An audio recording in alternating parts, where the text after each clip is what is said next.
નમસ્કાર મિત્રો, સ્વાગત છે તમારું અમારી કિસાન રિવ્યુ યુટ્યુબ ચેનલ પર।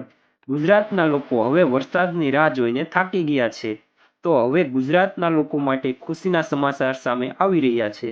આજથી ગુજરાતમાં ચોમાસું શરૂ થાય તેવી આગાહી સામે આવી રહી છે। તો આજે આપણે આ વિડીયોમાં વરસાદના તમામ સમાચાર અને નવી આગાહી વિશે વાત કરીશું। પરંતુ મિત્રો, સૌપ્રથમ ગઈકાલે ગુજરાતના અમુક વિસ્તારોમાં ભારે વરસાદ જોવા મળ્યો હતો, તેના વિશે પણ વાત કરીશું। તો ગઈકાલે દક્ષિણ ગુજરાતના વલસાડ, સુરત, નવસારી, તાપી અને નર્મદા જિલ્લામાં અને સૌરાષ્ટ્ર પંથકમાં દરિયા કિનારા નજીક આવેલા જામનગર, જૂનાગઢ, ભાવનગર, ઓખા, દ્વારકાના દરિયાઈ વિસ્તારોમાં તોફાની પવન થકી હળવો વરસાદ જોવા મળ્યો હતો।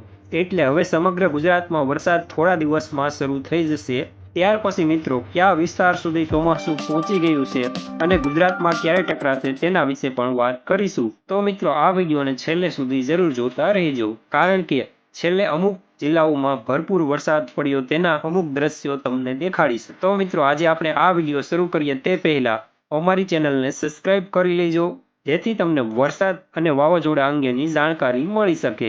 અને જો મિત્રો તમને આ વિડીયો પસંદ આવ્યો હોય તો લાઈક જરૂર આપી દેજો। તો મિત્રો, આજે સૌપ્રથમ ચોમાસું કયા વિસ્તાર સુધી પહોંચી ગયું છે અને ગુજરાતમાં ક્યારે ટકરાશે તેના વિશે વાત કરીશું।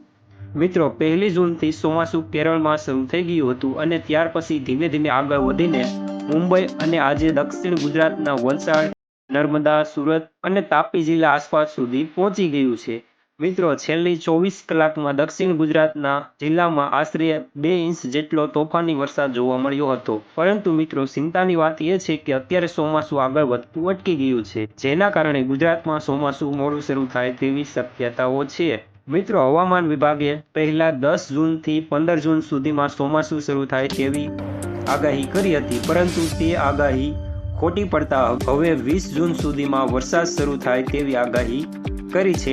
એટલે કે હવે સમગ્ર ગુજરાતમાં 15 જૂન પછી હળવો વરસાદ પડવાની શરૂઆત થઈ જશે। અને મિત્રો, ગુજરાતના લોકો માટે હવે ખુશીના સમાચાર આવી રહ્યા છે, જે 18 થી 20 જૂન આસપાસ વરસાદનો પહેલો રાઉન્ડ શરૂ થઈ જશે, જે 30 જૂન સુધી ચાલશે અને ત્યારબાદ બીજો રાઉન્ડ શરૂ થશે।